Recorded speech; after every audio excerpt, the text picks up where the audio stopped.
so today I wanted to talk about living life splendidly. And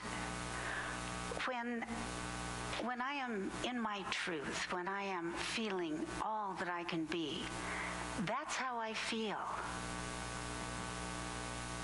And that, my friends, is Isadora Duncan, the famous dancer of the turn of the last century, who completely revolutionized dancing by taking it away from formalism and making it natural and joyous. So today we're going to talk about how to live life splendidly. We're going to talk about Unity's third principle, which is we form our life experience. We co-create our life by our response to the people and events in our lives. And an interesting tie-in with one of Jesus' parables, one of the more surprising ones. Now, before we go too much down this line, I wanted to share with you a little bit about some philosophers, modern-day philosophers. And Linus says to Charlie Brown says to Linus, "What do you think you'd like to be when you grow up?" Now, Linus knows, I want to be outrageously happy. Good for him. It doesn't work quite that way for Charlie Brown. So what do you say you want most out of life, Charlie Brown? To be happy? And Charlie Brown says, "Oh no, I just don't want to be unhappy." Isn't that sad? What would we say to Charlie Brown? Well, when I was researching this topic, I went to that great 21st century source of proverbs and wisdom sayings and even a few psalms called Facebook. And it was interesting because Facebook, as you know, has a million ways to do everything. I think you can even find how to fold your T-shirt on Facebook.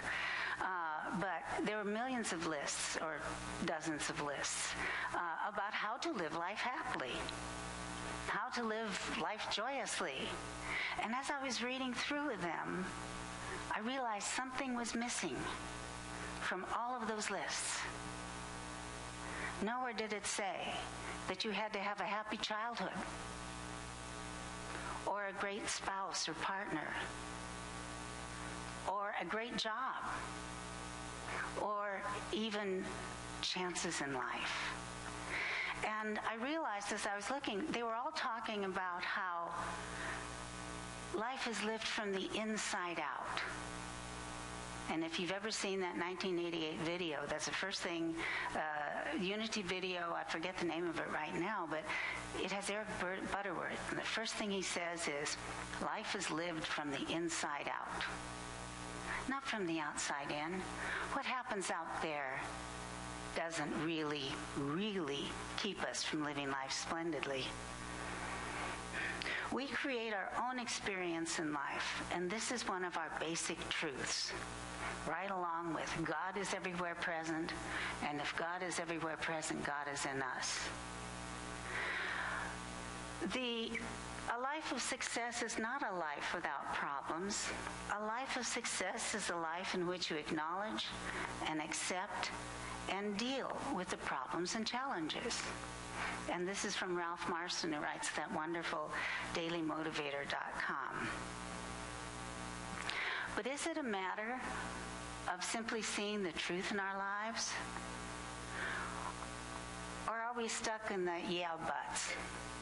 And you know what they are. Every time you hit an obstacle, I could do this. Yeah, but. And the drill goes on. And we happily use this every time we hit a pothole. Well, here at Unity, amongst all the ministerial students and professors and people that have been with us through this walk in life, we know that doesn't quite work that way. But for most of the people out there, yeah, but is the great killer of splendid living.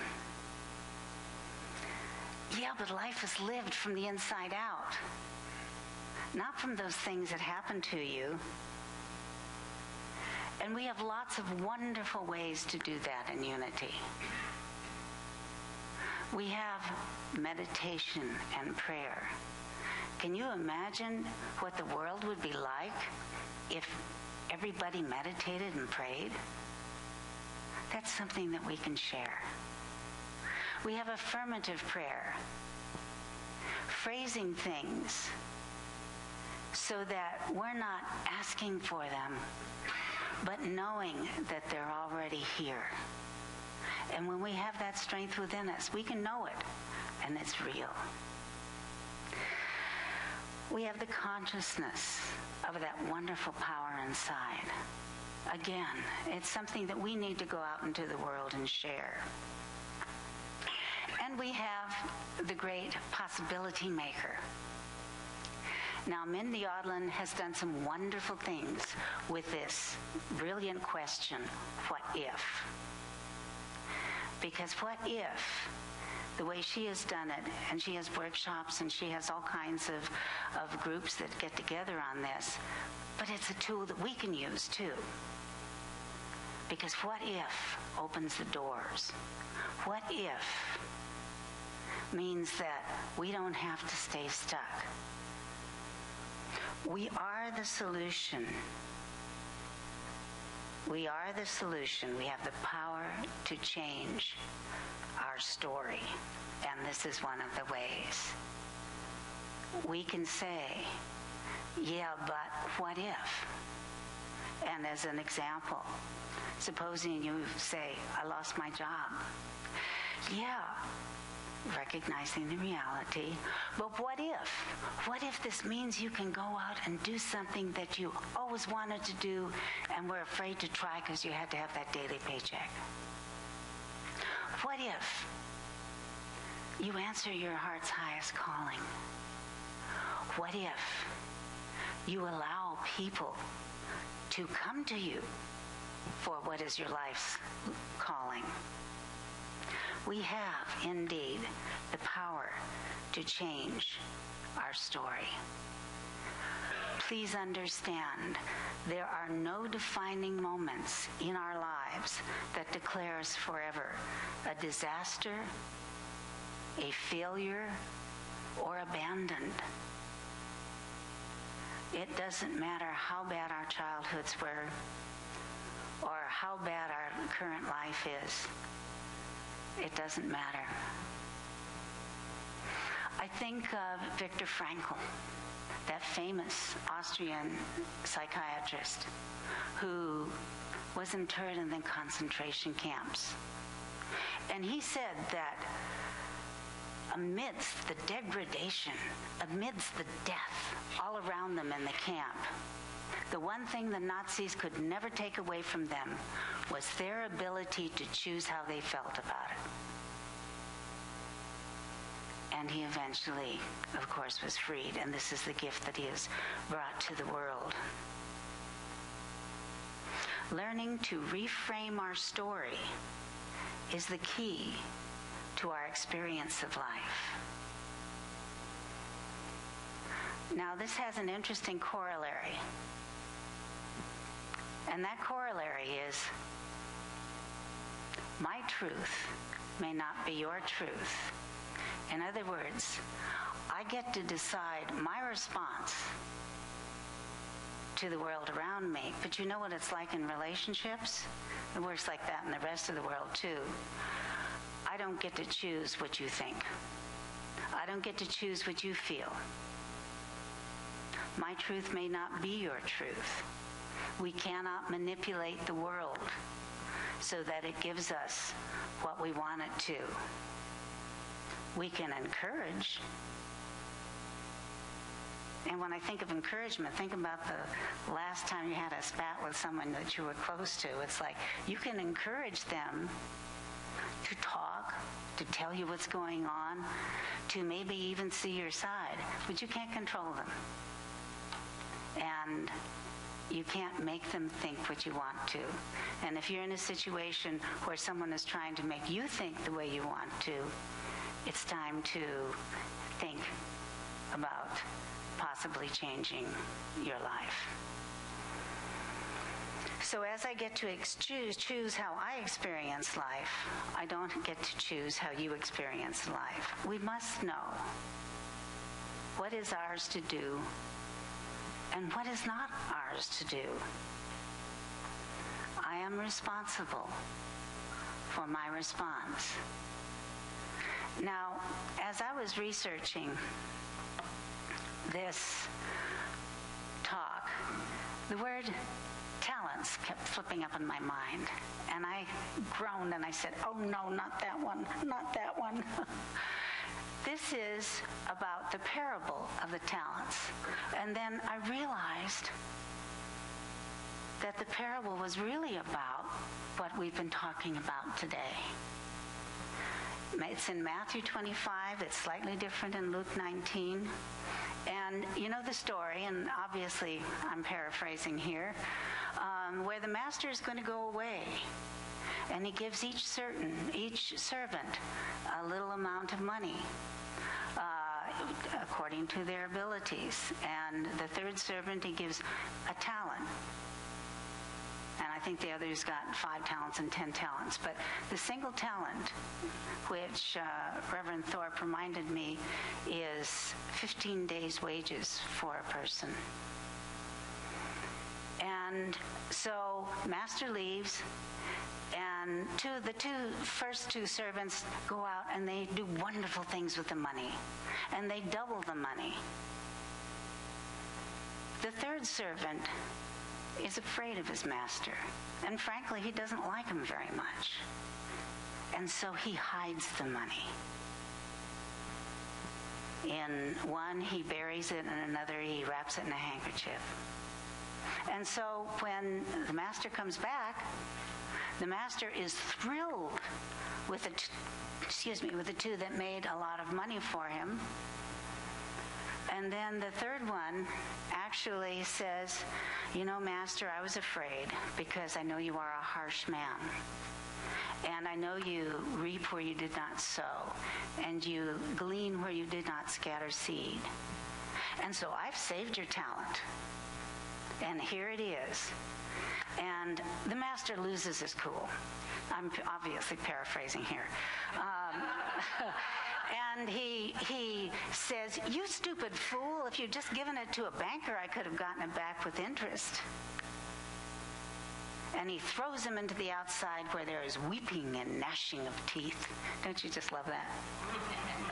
Well, the moral of it is, for to all those who have, more will be given. But from those who have nothing, even what they have will be taken away. Bleak, isn't that? Whatever happened to blessed are the poor? Whatever happened to love your fellow man? Love your neighbor as yourself. Well, it's interesting.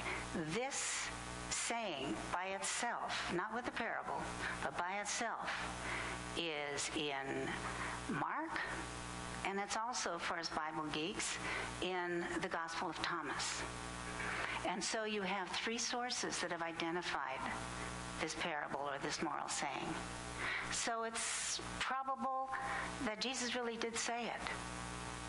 And if he did, why did he say it? It sounds so out of character. Well, what if it's not about money? What if it's about how each person has taken what they believe to be true and is coming back to them? The third servant, the one who didn't like his master, got exactly what he was expecting. And further, this statement has actually gone through into modern times. Now, different words, different context. Heard of this one? Thoughts held in mind produce after their kind. Then there's Connie Fillmore's version. We are co-creators with God, creating reality through thoughts held in mind. And And finally, the third principle, we create our life experience through our thoughts and feelings, through our intellectual and emotional response to the people and events in our lives. Now, that original parable may not have sounded like it meant that. I think it meant that, and it's certainly an interpretation that we can use. I wanted to share a little bit about this splendid lady. This is a friend. Her name is Terry Voth Raymond. She is standing on Mount Baldy on top. That's 11,420 feet in the air. She's a single mother. She's a double lung transplant twice. And she said there were days when it really got her down, but she kept having that faith. She's a Unity student. She knew that inside her was the power to do this. And now she's able to go climb Mount Baldy.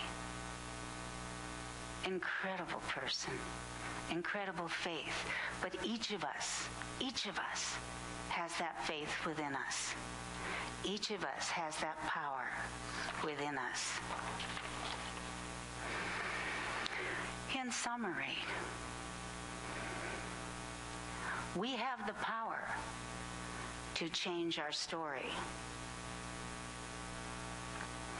We have the power to respect other people's stories. And we have the tools to honor both and to grow through them.